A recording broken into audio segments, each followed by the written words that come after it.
Umbango oshisa phansi ngehlalo sobukhosi bakwaZulu awuqali manje.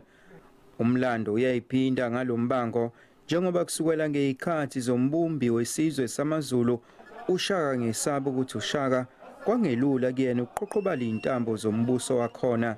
Ngemuva kokukhothama kukaMdlokombane kube khona ukuqheka emndenini weSilo, kepha indlunkulu manje ithi isinqumo sasenkantolo secacise ngokusobala ukuthi akufanele kube khona ungabazane ukuthi umntwana uMisuzulu uyinkosi yamaZulu manje. Isikhathi lesibhlungu kakhulu sobona ingqoqonqoko nengqoviya endlunkulu nokukhombana ngenjumbane endlunkulu nokuxabana kwendlunkulu yo.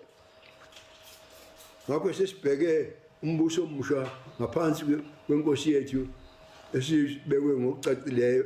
Umndeni weSilo uthi isinqumo sasenkantolo enkulu sicabe indlela ebheke egcotshweni kwesilo esisha.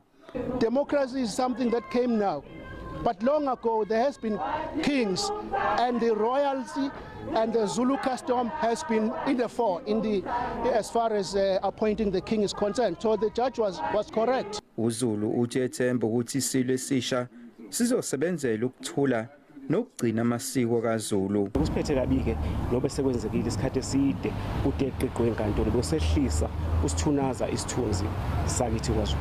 Alukakahlonzwa usuku lokugcotshwa kwesilo. Eindabeni ze SABC nginguvusi Khumalo eThekwini.